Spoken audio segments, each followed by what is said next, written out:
WhiskyJason here, whiskey from the viewpoint of an American in Germany tasting, well, rare and exotic whiskeys. Not so rare, not so exotic. Waterford The Cuvée. Ooh, even with a Greek little alphabet here. And Waterford there. All right, very, very good. This is the 1.1 Whiskybase number 190069 over here in Germany. It came out basically here at the end of August, beginning of September 2021. Originally, the recommended retail price was 69 euros, and now it's actually down to 59 euros. Let's talk about why. Now, first of all, we have a glass bottle. Nothing new there. We have a glass topper. Now, I've tried to pull on the glass topper a couple of times, and think basically about a beer bottle. Over here in Germany, we have the beer bottles with a little bit of, we just push it over a little bit, and it just opens automatically. And there's a plastic seal. You can do this literally hundreds of times, and it always seals again. Nice little pink, matches a little bit here, the design. Now, I'm sorry, I'm not going to talk about the art today. There is a wonderful video online about the art and the creation of the label and so on. I'm going to talk about a lot of other things before I actually come to tasting this whiskey. So just fast forward another 15 minutes and you'll come to the tasting. All right, a roundabout. Now, first of all, we have to go back. What is Waterford? We have a man, Marc René. He actually grew up in the wine regions around France. Thank you very much. And then he bought, after doing very many things, he bought, together with partners, Bruichladdich. And so he's fascinated by whiskey, bought Bruichladdich. Everything Marc René touches is 50%. If it's his opinion, if it's his decision, just like this always is. And he had to sell it. His investors kind of went, okay, let's sell. He was like, oh! And so he sold it. And then he bought just like John Teeling bought, a old Guinness brewery. So John bought his up in Dundalk, and Marc René bought his down in Waterford. I visited it a few years ago. Beautiful, beautiful building. Interesting thing. They have technology there. Mind-blowing. All right. So now, about a year ago, the bottles started appearing on the German market. There was a nice little, a lot of publicity about them because his whole thing was at the beginning terroir. Terroir, the ground, the earth, the place where the grapes and where the barley grows, and it has to be different. It is important. And so what he did, Mark, is he started working together actually with a company so he could take one single farm, their barley from 1 year. They could actually store it in a storage facility separated from other farms. They could actually malt that grain from that 1 year, from that one farm separately, store it again, bring it to the distillery, and distill that one single farm, bottle it, and then fill that one single farm up into bottles. Those were the single farms. That was revolutionary in the whiskey world. No one before had done that. Yes, we've had many single casks, but to be honest, we very, very seldom or not at all have ever had a single farm. Bruichladdich does some of the Islay and so on, but at least the local barley that I recently had 8 different farms in it, not just one. And that was very, very important to have a place that malted the barley at a lower capacity. Usually you put a lot, 200 to 400 tons together, and so you needed something with only 40 tons, and that was great that he had a cooperation that was possible. So, and for the next year or so, what we've had in Germany, what I've tasted has been single farms, a 1.1 and then 1.2, and there have been different single farms released in Ireland and different single farms released in America. I think there's over 85 different farms they've worked with, and to be very honest, I have absolutely no desire whatsoever to try 85 different whiskeys from Waterford to see if they're different. And to be very, very, very honest, and a very, very disappointed WhiskyJason here, I have not had yet a single farm where the cask maturation was identical. Shame on you, Waterford. Now, what do I mean by that? So, according to Ned, our head distiller there, I love the guy. I really do. I met him, and he's just a jolly old fellow. I just really love Ned. He said basically the recipe for them is they're going to be using 50% American first fill barrels. Yay. Very good. Understand. They're going to be using about 20% American virgin barrels. Okay. Toasted or charred? Don't know. Big difference. But all right. So it's virgin American casks. Good. They're going to be using 15% of French wine casks. Now, once again, I might be stupid. It just might be me. Does that mean that's French oak with French wine in it? Or is it American oak with French wine in it? What is a French wine cask? And the thing that I've been ranting and raving about for over a year now is VDN cask, vin-doux natural. And those are sweet fortified wine casks. So you never know what you're going to get. One time it's going to be more of a oloroso sherry. The next time it's going to be more of a port. The next time it might be a zoltan. You never know. And for Waterford, VDN is one category. And they say, okay, if I mature my whiskey in a VDN cask, and it's 15% in both cases, they must be the same. And they have maybe 10% oloroso sherry and maybe 5% port. And the other thing, it might be then 15% port and no sherry. They're the same. Definitely not. It affects the taste of the whiskey. And therefore, I have not been able to identify any single farms that have the identical cask maturation compilation to identify if it's the wood that is changing the flavor or is it the barley. Now, I do admit that the new make, the different types of new makes from different types of farm tasted different. So I'm going to give Waterford the benefit of the doubt. I'm going to actually say, after even everything I've criticized now, that terroir does and can matter. Yay. So Waterford has proven that to me, that there is a difference, but you do need to separate the barley from the separate farms, and no one else in the world basically is doing that at that level of bottles like Waterford. So no one else can actually claim terroir here yet, except for Waterford. Good. So for the last year or so, single farms, and they've been trying to convince us all terroir. So let's say I'm convinced. Now Mark Renee from Waterford comes to say, oh, it wasn't my plan after all to have single farms. That was just the means to the method here. I want to actually create something called a cuvée. And that's the highest level of wine, as we take individual grapes and we mix them together as a mixture, as a cuvée, the French word for blend. And therefore, we have something that's much bigger than the individual parts, much better, much more intensive. And I must admit, I'm going to go, all right, good, I understand that. So this is his first cuvée ever. 25 individual farms. Yay. So this is the masterpiece that Waterford has been working up to the entire time, and we finally get to taste it. Now, it's not yet time for the tasting. There's one little rant I have to do here, and that has to do with this nice little code on the back of the bottle.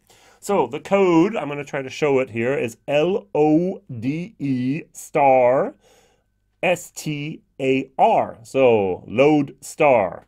All right, so you type that in, you go to waterfordwhisky.com. So let's go here together. So Waterford Whisky, WHISKY. Here. Whiskey, the correct way spelled here, whiskey. I just made a lot of enemies in the United States and Ireland, maybe. It is an Irish distillery, and yet they do the correct original spelling. All right, good.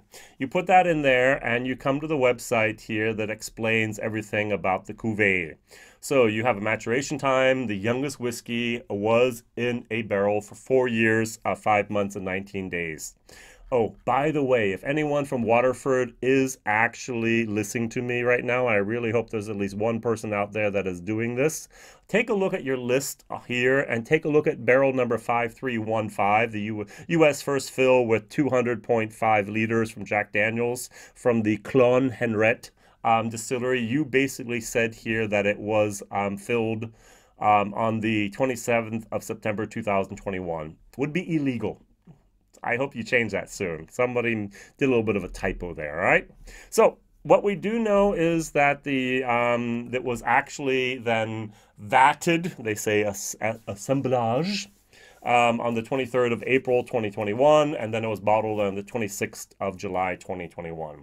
So 40,000 bottles, 0.7 liter, 50% worldwide release. America finally changed the rules, so we can now have 700 milliliter bottles. Yay, Europe has not changed their rules yet. Still one of those pain in the butts we have. If you take 40,000 times it by 0.7, you get 28,000. You reduce that again. Did I do that right? Yes, I did. You reduce that again from cask strength down to 50%. So you're talking around a 20,000 liter container. That's a big container there for this batch, at least in my personal opinion. But hey, why not? So now you have the 25 growers. I'm not going to name all of them. They're all basically in Ireland. They all are in Ireland, basically all to the south and all on the east coast of Ireland. One exception would be here, Lacca with Alan Jackson. He's a little bit in the middle, but everyone else is on that southeast coast of Ireland. So, and then we have the different berry varieties. Barley. So we have here, I'm sorry, it's very, very bad to read here. We have 36% Irina. I've heard of that barley variety. We have 19% Taberna, heard of that. We have 32% Overture, know that. And we have 13% Propino. Has anyone ever heard of Propino as a barley varietal? I haven't. All right, good. There's a wonderful video online. Just type in Waterford Cuvée. You'll see Mark Rene talk for about 8.5 minutes with his people and so on, and Ned and so on. It's very beautiful. And then you actually have, or you used to have with all the original farms, you would actually have a soundtrack from the farm. So someone went out there with a microphone and collected for maybe 8 or 5 or 12 minutes the sound clips from that farm, which I thought was unnecessary, but it was at least a tidbit that was interesting. So now you can't do that with 25 farms. Of course, you could have done a melody of the 25, but they didn't do that. They actually walked through the distillery process. I think that is absolutely a no-go. Sorry. All right. No-go is too strong, but it's just not necessary. All right. So, okay, why not? So, good. And then what they do, and I love and hate this at the same time, they list all the casks used in this cuvée. Yay, thank you. But next time, could you maybe give us a tiny little bit more information here? All right, so what we know is we have U.S. first fill casks. So the very, very first thing is you have cask number, yay. You have cask type, those 4 types. We talked about U.S. first fill, U.S. virgin, French, and then VDN. Good. Those are the only 4 types you have. You have the cask fill level, how many liters went in there. Then you have the fill date, one mistake, but hey, I can live with that. And then you have the farm, excellent. But then you also have a column, it's just called cooperage. And the very first cask number 482, is a first fill, 199.7 liters from the 22nd of February, 2016 at the Park Farm. And the cooperage is Seagram's Lawrenceburg. There is no Seagram's cooperage in Lawrenceburg. Sorry. All right. If you're going to use cooperage as your title, make sure you use the right terminology here. All right. So Seagram's isn't there anymore. Seagram's hasn't been a distillery in Lawrenceburg. Probably Indiana. It's now MGP. It's actually called Remus and Squid Distillery now. But hey, you bought the cask back in 2016, or you filled them, so you bought them in 2015. So it was MGP. All right. So not Seagram's. That's a old name that is actually not used anymore. So Claremont Springs. Also there, we don't have a cooperage called Claremont Springs. And interesting enough, 2 barrels later on, you just say Jim Beam. Which is Claremont Springs. All right, so I can live with Jack Daniels. I have no idea what Bourbon Selects is. There is no Bourbon Selects distillery or cooperage out there. Maker's Mark, and it's Heaven Hill, and so on and so on. That's okay. What I really don't understand is why is there a first fill Speyside? So we are in Waterford, Ireland. So somehow a barrel made it from the USA over to Scotland, the Speyside cooperage. There is a Speyside cooperage. I don't know what they did to it, but then it was in Scotland, and from somehow it made it back over to Ireland. Really? All right, maybe. So we have Heaven Hill, and we have Diageo America. Yay! There is no Diageo America, just cooperage as well, not a real title. Maybe this is something, if we're going to think about distilleries, maybe this is a George Dickel type of thing, where who knows. All right? So, and then you start talking about your U.S. virgin casks. And then you say Kelvin cooperage. So you actually use the cooperage when it's a cooperage. Smart guys. All right, sorry. So we have Kelvin cooperage, we have Speyside cooperage. That's all okay. That's fine. And then you just talk about French. And you have the different types of places you get your casks from in France. All right, so there's a lot of different places here. I can live with that.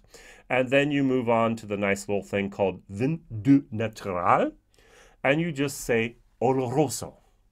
With oloroso, I know what we have. All right, it's a sherry. It's a openly on the air oxidated Palermo wine varietal, and just wonderful. Okay, I know what we have here. And then the next thing is called Demptos. Demptos is once again basically the tonneria, so the place where the cooperage where you got the barrel from. So I have no idea what this is. Is this a sherry? Is this a port? Is this a Sultan? Is this a Malaga? Is this a... there are so many different things here that could be a vin-doux natural. And I think it's just so frustrating for me to read this list and not know what you're using. So then you talk about different places like François, Ferrez. You talk about Taranzoa. You talk about eine Tonneria, Radon. And then you use the word, once again, Speyside cooperage. As if we know what fortified sweet wine Speyside cooperage produces. It's just frustrating. All right, I call it pseudo-transparency. You are listing things, but it has absolutely no meaning whatsoever, at least for me as a geeky nerd over here. All right, so if you're going to continue using vin-doux natural, and I expect you are, at least list what type of VDN cask was used. Not where it came from, maybe where it came from, brackets. Hey, you have a whole list. You're trying to do as much as possible. Be as transparent as possible. Give us the type of spirit that was in cask beforehand and where that cask came from. That information should be known, and you could do it, and it couldn't really hurt for us to understand what's going on there either. Okay, wow, rant is over, all right? So yay, Jason can finally talk about this whiskey. Now, Waterford and I love the people there. I love what they're doing, and yet the product so far has very, very seldom convinced me of its excellence. Let's say the word excellence. All right, so what am I going to do? We have a €70 bottle over here, and I'm going to pull out over here a Bushmills 10-year-old that sells for about less than half over here. First of all, I have an age statement, 10 years, no age statement on the bottle. I have here 40%, I have here 50%. And I picked this bottle because it says here, matured in bourbon and Oloroso sherry cask. This says matured in bourbon, virgin oak, French, and Oloroso casks. So I thought that would be okay. Now, what I do have to admit here is on the back it says with coloring. It actually says very big, mit Farbstoff Zuckercouleur. I don't know, let's see if you can zoom in on this. I mean, it's actually bigger than almost anything else in the back of the bottle. So, I mean, hey, good for you that you're actually doing that now. All right, so the color variations here, they're about the same. One is natural color. This is natural color. They say here at the box, free from coloring, additives, and chill filtration. So, distilled, matured, and bottled in Waterford. Ingredients, Irish barley, water, yeast. Bam, that's it. All right. So, well done there, guys. Very, very good. Now, let's nose this product. You can kind of see the fear in my face here. Yeah. Okay. Now, I have tried 5, 6 different single farms so far. And of these 5 or the 6, most of them have been one young. If you've never had a metallic type of smell or taste before, try the Cuvée from Waterford. That's one of the first flavors I get, unfortunately. One of the second flavors I get is that a little bit of that baby spit moment. Sorry. And the third thing that I get, once again, sorry, is sulfur. Some of the casks they use, probably the VDN casks, had a sulfur candle in them, and that sulfur translates to the wood in the cask, and from the wood in the cask it goes into the spirit, and the spirit transfers it into my glass. And so, to be honest, this is 3 strikes against Waterford before I even try it. Now, behind the sulfur, behind the baby spit, and behind then that metallic moment, I do get an interesting red berry type of thing. But I'm really searching here. Bought the bottle myself, shared the bottle, and I am not actually, I'm happy that I only own 5 CLs of this. So, now, according to the website, it says here on the nose, red apples, fresh dry soil, bread crust, green foliage, lavender, digestive biscuits, oranges, barnbrack, I have no idea what that is, overripe banana skin, a summer flower bed, fresh mint, and coffee cake. Sulfur, baby spit, metallic, and a little bit of a red moment here, red apples. All right, let's try it. 50%, which is interesting. I don't get the alcohol. So they did a very, very good job of I'm going to say actually, I'm not sure if it's actually maturing, but it's actually 50% here are well presented. Yay. Oh, so much better. So much crisper, so much cleaner, so much better. Oh, and half the price. Cheers.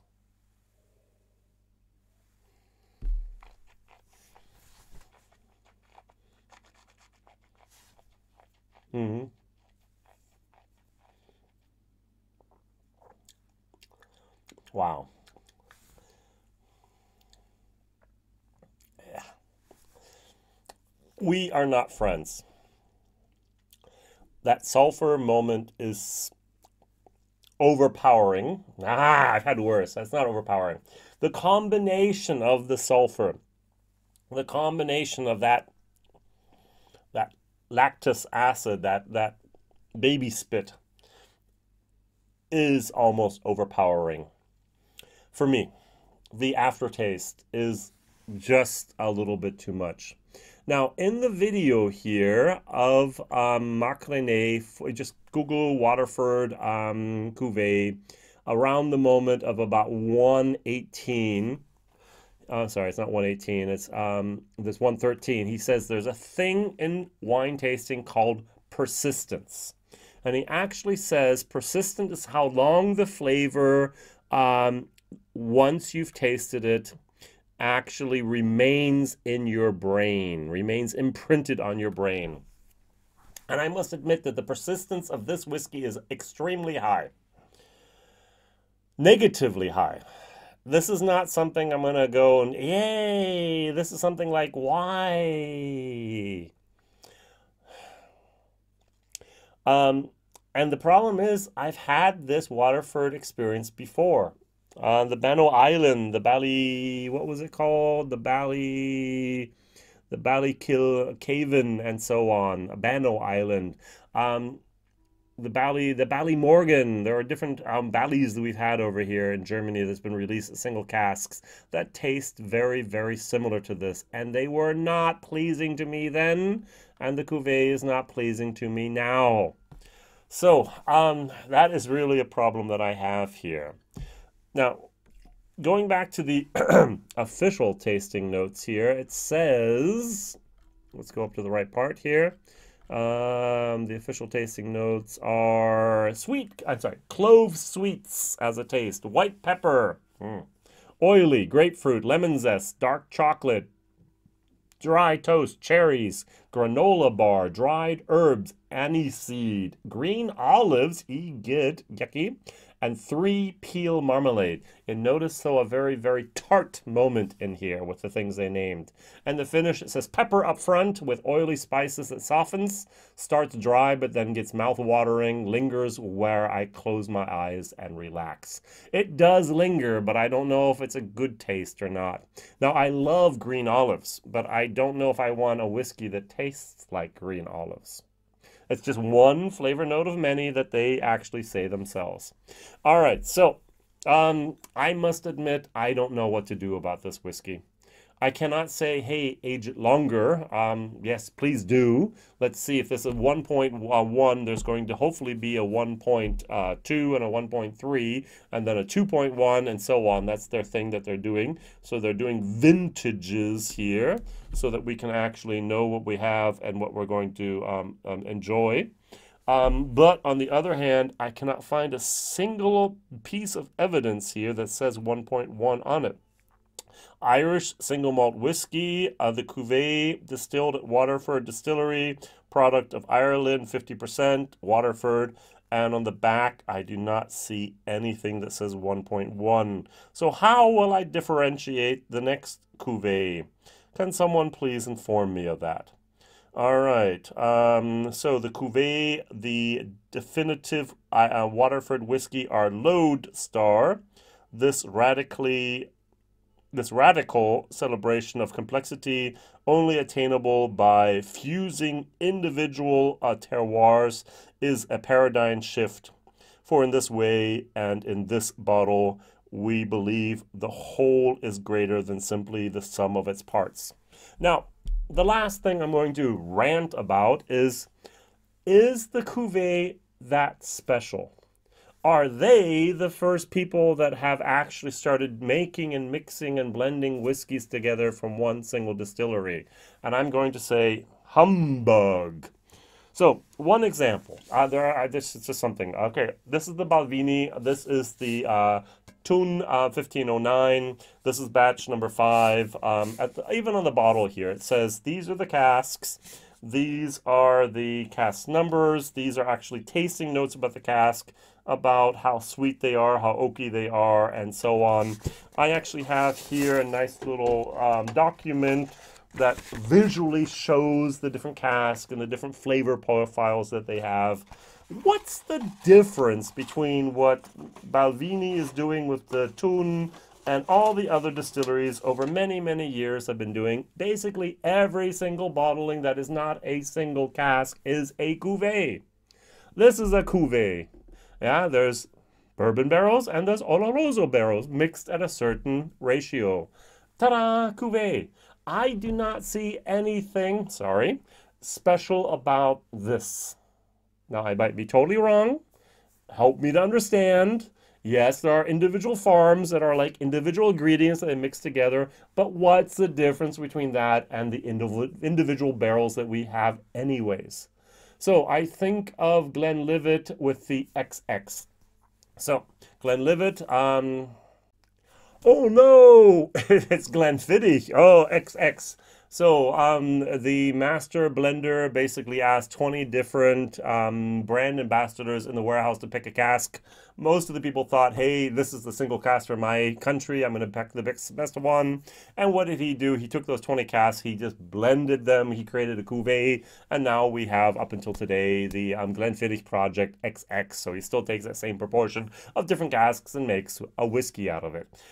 What's the difference? I just don't get it. Help me to understand why the Cuvée here, Fun Waterford, is such a milestone in the making of whiskey when we've been doing it all along before Mark and Renee came along and tried to tell us that we've been doing it wrong.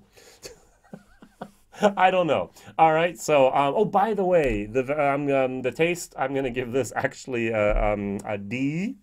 I dislike this whiskey. I'm going to give it one little try here. The sulfur, the metallic, that baby spit moment just overpowers me. So sorry. My palate is not attuned to this whiskey at all. Value for money, 70 euros for this. Sorry, guys. 4-year-old whiskey. F. All right. Not my thing. Am I going to try a different Waterford one day? Yes, of course. I like the people. I like the idea. I like the factory, the distillery. I like the boldness of what they're doing. But so far, there has not been a single product that has convinced me that they're on the wonderful right track of deliciousness. This, on the other hand, I have to cleanse my palate. 1 second. This is a simple standard. This is 40%, and yet I prefer this any day of the week over this.